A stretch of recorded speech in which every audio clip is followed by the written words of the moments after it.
Hi, I'm joined by Dr. Angela Lavery and Liz Dreibelbis, two of our three presenters from the EPIC training on integrated care for grief and loss in children and adolescents. Before we get started, I would really like to thank you both for making the time to do this, as well as consulting with our third presenter, Lisa Christian, for her input since she could not join us. And I just want to say this training covered a very important topic. It really caught the attention of our audience. It was very impactful, and it left them with a lot of questions about how to better inform themselves and incorporate cultural competency in working with their clients during such a hard time. And with that, the first question is, how can we be culturally sensitive with using the term die/death with children and families of cultures who do not believe their person is completely gone? I love this question. And we just talked about this today in class in talking with families about trauma and even about emotions. And so I think the important part with this is getting to know the family and taking the time to really ask these important questions of how families communicate and what's important to them, before we start working or at the beginning of starting to work with them. So we have to walk with them where they're at. So if they don't believe, they are completely gone, then that's where we walk with them, and that's where we are with them. And so I ask them, what terms, are there terms that you use that I should know and should use when we're together? What is the most important thing to you in our time together?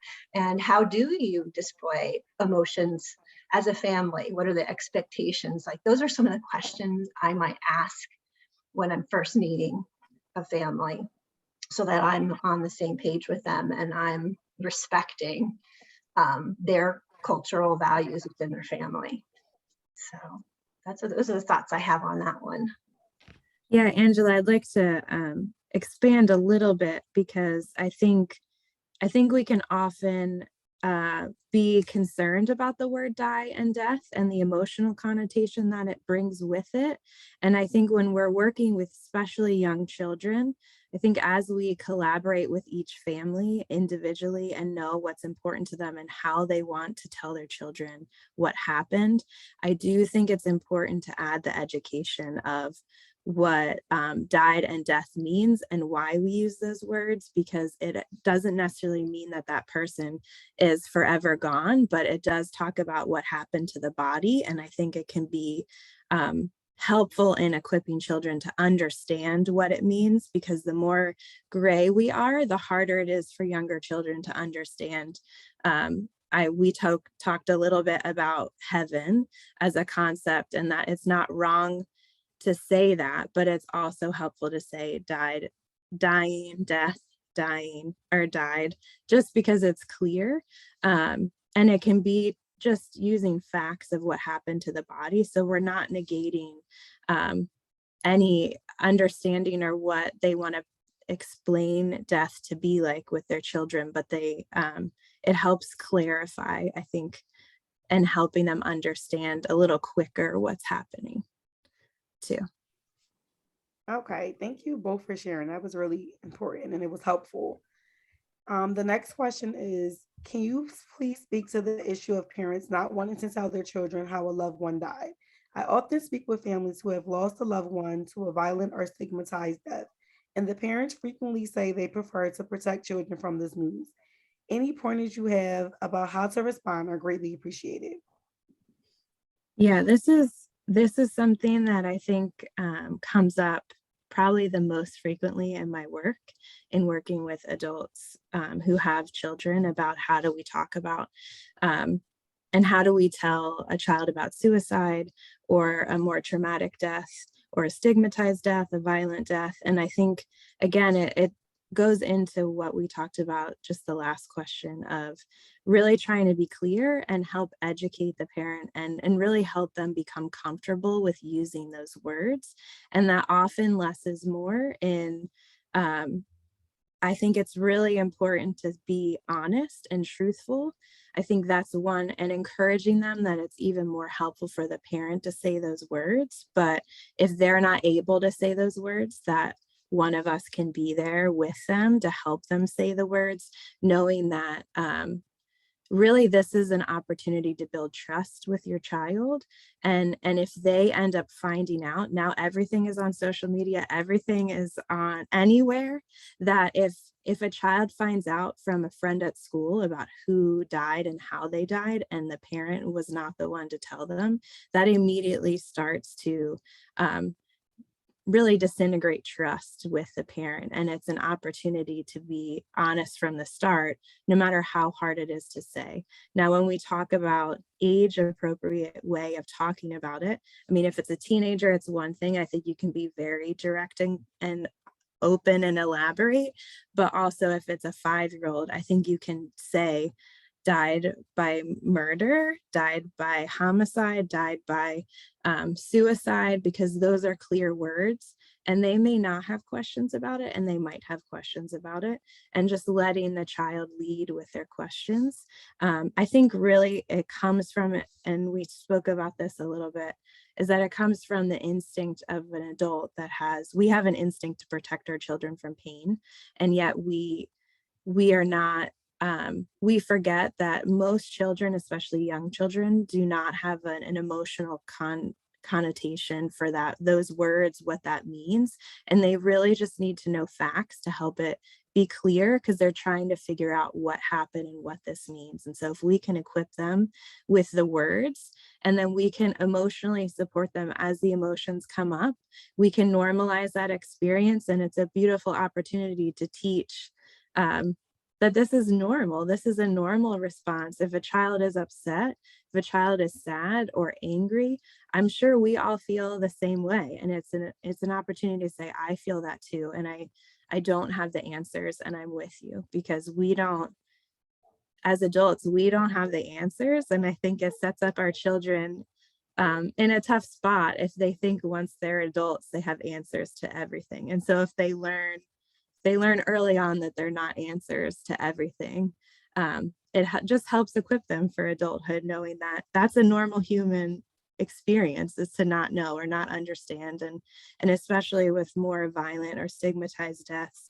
a lot of times we don't know all the factors, and we're left with an unresolved feeling of we'll never get the answer, and that's also part of the experience. And so I think it's just normalizing that for parents, and encouraging them that if they are able to be present in a child's pain, then that gives them the courage to be present in their own pain. And that's really all we can do. And never underestimate the power that has for any human being, but especially children who maybe this is the first time they've ever experienced this emotion. And you can say, I'm here with you in that too, and I don't understand. Does that make sense? Yes. Yes, it does. That was very powerful. Thank you for that. Dr. Okay. Lavery, do you have anything to add? No, just that was, perfect. I think the only thing I would add, and this came up more for me when I did hospice social work, where I had those specific times where, a loved one would come running out of the house or would call me before I would do the first visit. And the caregiver might say, okay, yeah, you can come over to the house, but don't tell them they're dying, And so the thing that I would usually do, even in this situation where it's a parent not wanting to say exactly what it is of how the person died, I usually, before I get going, I sit with them and ask those big questions of, tell me about your biggest fear about, so I do a lot of the, what would be the worst that would happen if they found out, and kind of weigh some pros and cons and have that conversation with the parent about what is the scariest thing about that with them, and try and validate and be with them. And so, yes, to everything Liz said, but I kept drifting off to some of those, responding to that concern with more questions back to the parent of, let's get to that. What is that? Yeah, it's a tough dance sometimes when you know the importance of a child being told the truth and the long-term effects of that, but also submitting to the adults parenting, and it really letting them be equipped to understand the depths of the importance of that. And then if they don't, there's also a piece of, well, they're the ones that are leading too. And so you want to educate, but also support them, and going back and forth with the psychoeducation and also the emotional support, so they feel equipped to do that well, and confident. Because if a child can tell right away if you're not so sure and you're being forced to do something that you don't want to do. And so it's better to be just genuine and authentic than not. Okay, thank you both. Those were really great responses. And our next question is there any work around sharing stories of profound forgiveness in the face of incredible laws, like in the Amish community or other recorded stories, without denying the power and pain of grief? Yes, this is a tough one. And I'm, as I read this and thought about the question as you asked it again, this is huge in terms of spirituality for me in religion, and especially in how forgiveness can be such a huge part of that for some religions, and also in some religious communities, the expectation of that, and the fear of being expected to forgive way sooner than a person is capable of doing. And that's something that just kind of arises over time, and you can't just, do. So I do think about some stories that I had learned after, the one horrific incident we had here in Pennsylvania, how many years back, where the school shooting out in the Amish community that we had here with numerous children that were killed, that I had learned from that the importance of, again, us creating a space, providers like social workers and counselors and victim services responders, creating that safe place for that family or that individual who's a part of that religious community to be able to share with you their struggles with that expectation.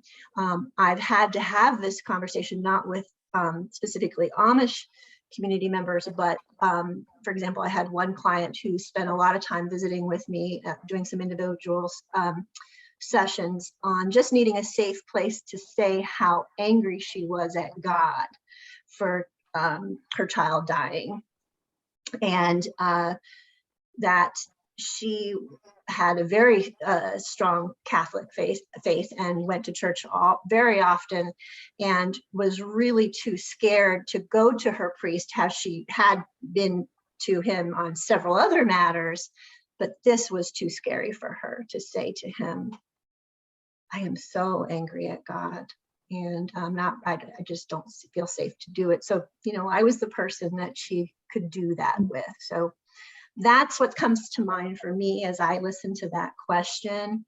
So, and give them permission to say it is okay if you're not ready to do that, and you can keep coming to me to tell me that, and I'll listen. So Liz, what do you think? What do you think?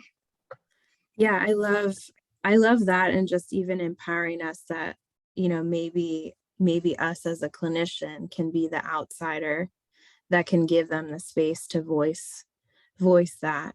Also, as an art therapist, I love just honoring that we can hold a lot of emotions all at the same time. And there's something really powerful non-verbally in artwork, in music, in movement that can communicate and hold conflicting emotions all at once. And so I know that there are artists that are doing that well, and really expressing pain and forgiveness and trauma and hope and these contradictory emotions, which we all can hold at the same time. But being able to use, obviously as an art therapist, I can think of many different artworks that you're impacted emotionally, and you can experience what the artist is feeling. And so being able to give individuals an experience to express that at the same time. I mean, that's where my mind went when we were talking about the recorded stories, but what are the visual recorded, experiences of profound forgiveness, with also expressing the pain and the experience of that too. So, I mean, that's what I thought about. Okay, thank you both. So the next question is, how can I help a child who has no support system? Well, I only have something very brief to say, and I'll turn it over to Liz because she has such a much more experience on this than I do. But again, I go immediately to hoping there's a way to connect with the supports at school, if that's possible, or the preschool, depending on the age, because of social workers that are assigned to the school districts. Again, I guess it will depend on, again, referrals and confidentiality, but if you are working with that child, I would try and see if there's a way to set up time there while they're at school, if possible. But, and then I went to thinking about, well, actually, I'm going to turn over to Liz. I'm going to see what you think. That's all that could come to my mind on that one. I would just speak to what A Haven is doing. I mean, that's why we go into the schools. So Angela, you brought up exactly what I was thinking about, because that's a safe place. It's neutral ground that you can provide a child with that support is within the school setting. I think so research is showing, even in my clinical practice from getting out of grad school, research has really shifted and has really pressed into this idea of resilience in a way that wasn't there when I was writing my thesis. My thesis basically said, doesn't matter what I do, if the parents aren't, or the adults in the child's life, I really can't make an impact at an hour a week. And now, 15 years later, there's been a lot of beautiful work about resilience and how really other adults outside of the family of origin can have a huge impact on children, which I think we've all known, which is why we're drawn to do this work. But there's finally research that's showing that, and that there is hope. I think it's hard because, especially if it's a young child, they're at complete mercy of their home environment. And the older you get, as your peers become more important, then you have a little bit more opportunity to step outside of your family of origin and the path. But now it's showing that resilience can be built if you even have one healthy adult role model that it has a close relationship, that you can actually impact a child's resilience. And so that, again, how do we do that? Is it the school system? Is it really, how do we equip children to have those healthy support systems, and not just a counselor or a social worker, but how can we bring in those healthy adult role models? Is it the Boys and Girls Club? Is there different role models that we can bring in to a child's life to just help nurture that? It's hard though. Can I ask a follow-up question of Liz on this? Because I was thinking of this one thing before I turned it over to you, because I was trying to think, what about summertime, right? And I don't know, growing up, my parents would send me to like the different local churches on the different blocks to go to different camps, during the summer. And I wondered, Liz, if you had ever seen if there's a way to, I don't know, like if there's a way for their local church to be a part of that. But if they have no support system, that again, that's iffy that they're even going to have that. But I just think for some communities and some families, church leaders might be a great resource, or that community in one way or the other while that child is there, depending on how often they are there, if that's a possibility. So I don't know. That's what I was thinking out loud. I mean, I think this is the lament of every school counselor. I won't speak to, I'm not a school counselor, but I would say that probably has to be the hardest piece is summertime, and knowing that you have really very little impact or a role to support these kids like during summer. I think that is a hard time. And actually one of the reasons why Haven continues to offer support through the summer, because everything else seems to disappear. So we saw that and wanted to do something different. And I think it's important if we can somehow know our community and really partner kids well within the community. And then you know that those individuals are going to be there no matter what time of year it is, and are walking with the kids in their community all the time. Right. I think this also speaks to the importance of finding ways for the few grief camps that exist in summer too, that we find ways for scholarships for that too, for children and families that wouldn't be able to send their child to something like that, that we have to find a way. I mean, some of them are already set up in a way that all can attend, but again, how many are available is another question. But okay, thank you. Yeah, really great important points. Thank you both for your responses. Our next question is, for children who are grieving a parent that molested them, what is the best way to help in the grieving process? They missed their parent, however, they were abused by them. Yeah, this is, again, huge. We were thinking, like I said earlier, we were talking about trauma again today in class. And so to me, for folks I've talked to, when this comes up and I think about a child, I'm interested to see what Liz says about this, is again, the importance of validating the variety of mixed feelings that are going to arise. That the one moment being very sad, but yet because now this could trigger remembering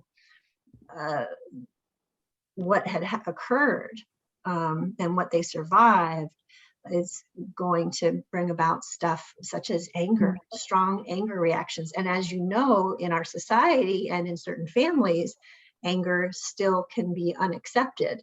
And yet that might be the way that is displayed, right? In grief or in trauma response or in wherever, and acting out.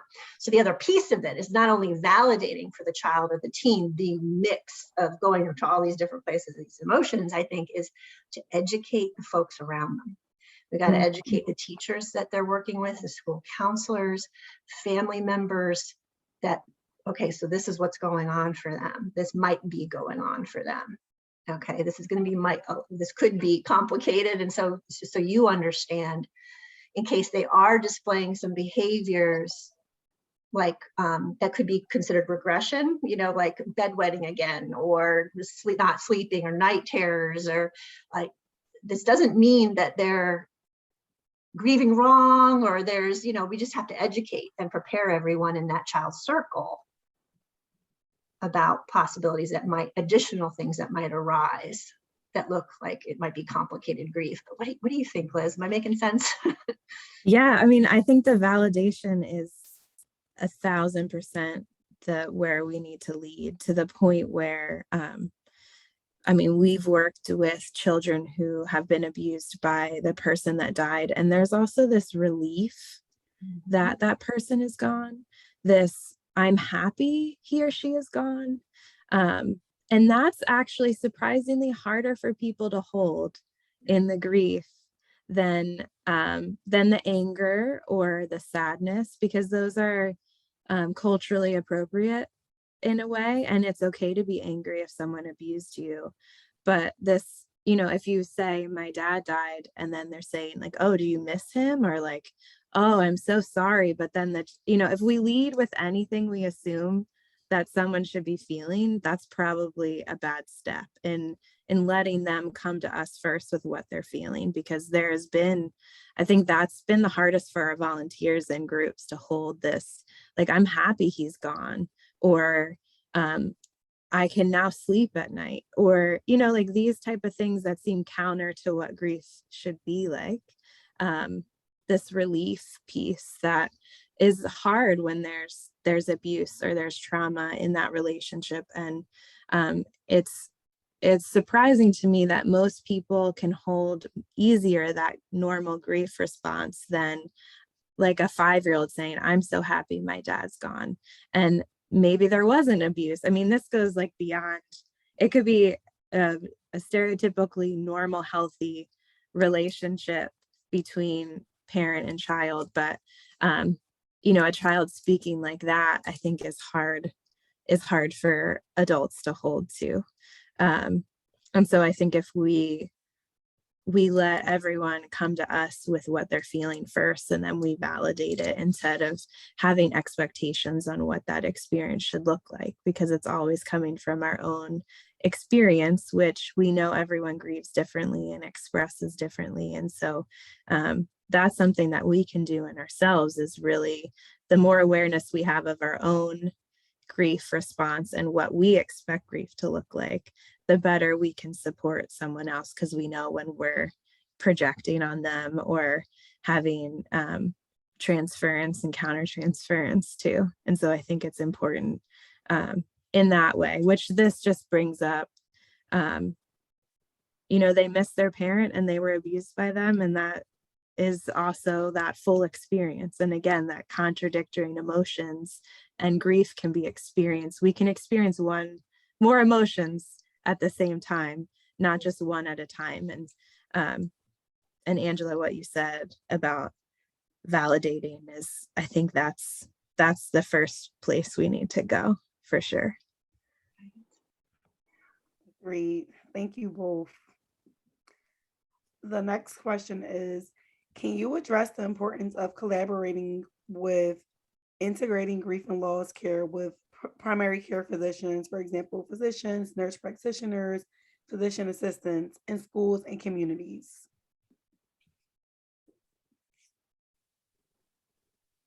I think, Liz, you had some thoughts on that, if I remember correctly. Yes, I was waiting for, I didn't know if you wanted to add to any of that. No, that's okay. Okay. I mean, yes, I think it's extremely important. I think that's part of what I would like to do more of, is advocating for that, because we know that grief is expressed and held in our body. And so if we know that, then it's very important for physicians and healthcare providers to also understand that. I think we're seeing more of that. I was just telling Fatima and Angela earlier that my children's pediatrician just came in and found out what I did, and immediately came in and wanted me to give my opinion on all of the resources that she found, and she's seeing more grief. And so that was very encouraging to me, that we know that we know grief is very much a part of the human experience right now. And so for practitioners to be acknowledging that and seeing the need for that, and also knowing that really physicians and nurse practitioners, especially pediatricians, this may be the only professional person that a child is seeing. And so it's really important, I think, for us to collaborate and have them feel equipped and know what to do in those situations. And so it's encouraging. I think we have a long way to go, but I'm definitely seeing a positive shift and a change. And yeah, I think this is really the time. The fact that there are so many people that came out to this this event and us talking also speaks to everyone seeing grief really in a big way, in a unique way that I haven't seen before. And so I'm encouraged just about the amount of people we're talking about in the newspaper, I think everyone is on alert and seeing grief in a different way and acknowledging it in a way that I haven't seen before. And so I just think this is a time where we can make those bridges and collaborate better that will continue from now on. We are seeing some medical clinics and some physicians' places starting to embrace a social work position or resource at their offices.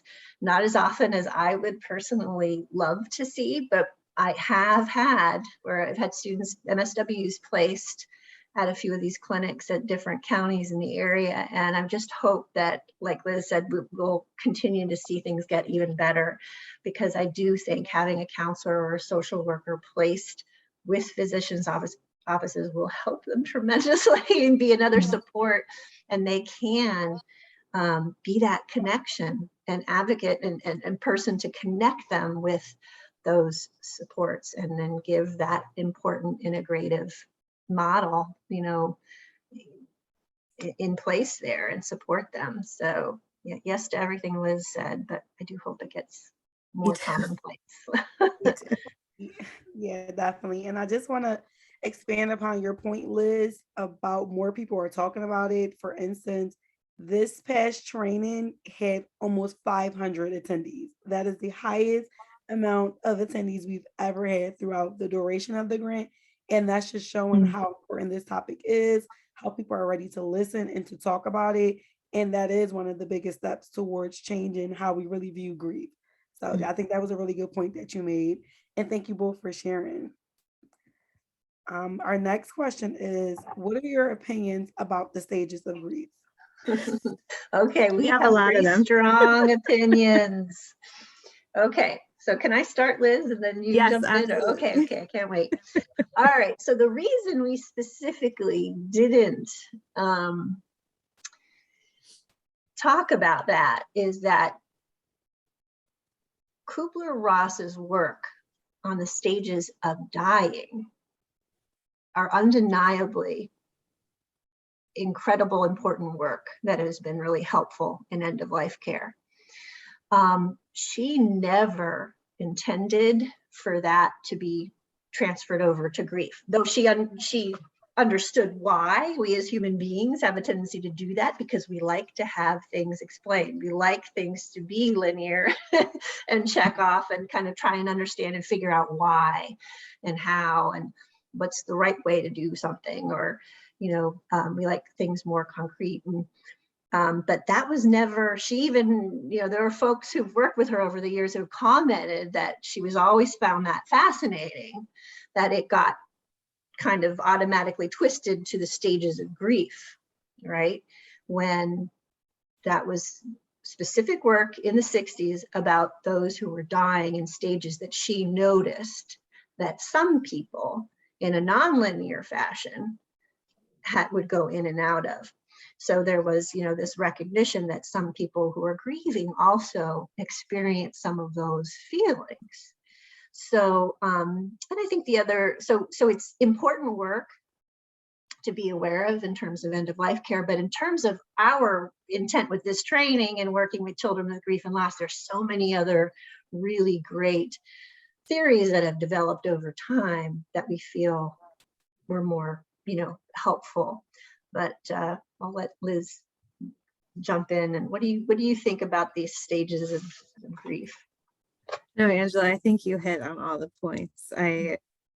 It's one of the things we actually wrestled with whether to include it or not, and decided to take it out because everyone seems to know it, and it tends to be an experience that, as a grieving person, I think it can help give some anchors of saying, oh, I'm angry right now. This must be because of grief. So it can have positive impacts of using that. I think the downside is that then we think that grief is linear, like Angela said, and that once we're out of being angry, we'll never be angry again. And that's just not part of the experience, and that grief is lifelong, because that person or that change will never come back. And so it really sets people up for having an experience that they're doing it wrong, which I think grief already feels wrong and already feels isolating. And so that is the downside to using the stages of grief. I think it can help in validating, but it can also invalidate the experience at the same time. Right. Yeah, I think there's so many other things to consider, and yeah, we have to be careful, like Liz said, about avoiding when it does pop back up, when the wave does come back for something, that we want to avoid the feeling that it's been done wrong. And then you have to look at developmental considerations. Throughout our entire lifespan, we revisit losses in one way or the other. Even in our 20s, 30s, 40s, 50s, late life, we can sometimes revisit those things. And that's evidenced when I've done counseling and grief counseling with adults. Sometimes they've had a recent loss that they come in to see me about, but we actually end up talking about a divorce that happened 10 years ago, because developmentally, again, there's all these factors. So the stages of grief are, there's lots of different theories, not even just Kubler-Ross's. There's some other theorists who came up with stages or, kind of different, I'm trying to think of the right word, not just stages, but processes. And again, they're helpful, but I think we just have to be cautious about it and really clear about it. But I'll stop talking because we feel passionate about that. Yeah. One of my favorite images of grief that I think speaks the most clearly to me, and it's not like the right one, and you've probably seen it, but that grief is like a cube. It's a box and there's a button. And over time, when it's the loss happens or the death happens, there's a ball inside this cube and it's pretty big. And so the ball is constantly triggering that grief button. Basically, it's the trigger. But over time, the ball gets smaller, but that doesn't mean the button is it still will bounce around and hit the trigger and will get smaller, but that button is still there. And I love that picture because that seems to be parallel to my personal experience and experiences that I've seen, is that button and that cube is always there and that ball is always moving around. And in the beginning, it has nowhere to go but hit that button. And it can feel really claustrophobic in that cube with grief. And that over time, that ball gets smaller and smaller, but that it's still bouncing around and it still can hit that button. And that is just the constant experience of grief. And I like that image. I think that's been my favorite one. Yeah, that's great. Yeah, that is. Thank you for sharing, both of you. Our next question is, can you speak about a 10-year-old child seeing their deceased family member as well as seeing God and the devil in their home? I'll just throw out a couple quick thoughts and then see what Liz has to say. I think this also goes back to cultural considerations. I just want to throw that out there. We have to be really careful and validate. And again, we're going to stay there with that kiddo and validate their experiences and what they're seeing and they're experiencing. And to not just assume that it's pathological or there's something wrong going on here because they are seeing this. And in some cultures, this is actually quite normal, even to speak to the deceased loved one. So again, get to know your family, what's important to them, and don't necessarily make some assumptions that this is a sign that there's something wrong in the grief process, but validate and then see what do you think, Liz? I agree 100%. I think especially for a 10-year-old, this may be it could be the expected experience that a 10-year-old would have too, depending on the cultural and family background. And so again, like validating and walking with that child. And if it is pathological, it will show up in other ways as well and not just related to the grief. Okay, thank you both for sharing. Our next question is, I'm currently working with a family that recently lost the matriarch of the family due to COVID-19, and it was quite sudden. Do you know of any resources or supports in the city for families whose loved ones or parents died due to COVID?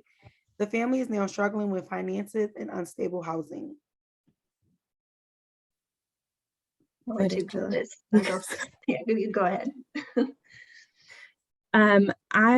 I would start with that. I think most children's grief resources would be adequate for that.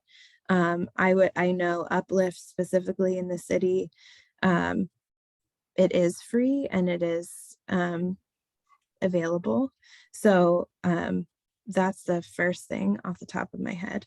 And this question also brings up a lot for me in working with just families who have experienced death that have been quite sudden, knowing and just feeling the pull in me to not want to negate the experience that other families have been having for a long time, not connected to COVID. And I think right now we really hone in on families experience death from COVID, which in our society right now, it seems to be the biggest cause of death. And it makes me a little uncomfortable to highlight it so much because I think about all of the families that have experienced death, even such from the beginning of time, that this is not wanting to negate this sudden loss, and experience that has happened and is going to continue to happen, unfortunately. And knowing that that grief experience can be very similar, COVID or not COVID. And I mean, we talked a little bit about this beforehand. And I'm not sure. I think it's something that I'm still trying to explore why it triggers me so much when we talk about COVID, because we're getting a lot of outside focus finally for grief and loss, but it's specifically for COVID related deaths. And just thinking about all of our families and the families that I know that have an unrelated COVID death, but are still grieving during a lockdown and not able to see their family and are experiencing a lot of the same things. And it feels even more isolated because their person just didn't happen to die from COVID. They're less, that grief is less valued. And so, that's kind of what that question brings up in me, and wanting to honor and validate the grief experience across the board, and knowing that, even as we talked about mental health from COVID, there has still been mental health related deaths from the beginning of time in schools, and not wanting to put a stake in the sand and say all of a sudden these things have started happening because of COVID, because they have been happening. It's just been under the radar because most of us haven't wanted to think about it. And so that's what it brings up for me a little bit. Right. No, that makes sense. It really does. And because I also do not know specific grief support services specific to COVID. And the only thing I can think of, if I was personally as a grief counselor working with this family, would do the similar things, same things I would with, just like Liz said, with families who suddenly lost someone, no matter what that reason is. And, and that's that focusing at some point on, often those, folks have difficulty of the chance, never having the chance to say goodbye, the unfinished business stuff. So doing narrative work or writing a letter or talking through what would you have, or finding out information if you can, from folks that had their last interactions with the family member, if possible, to get more information if that helps them. But it would be no different, in my mind, than a lot of the other loss situations that are quite sudden. So I hear what you're saying, Liz.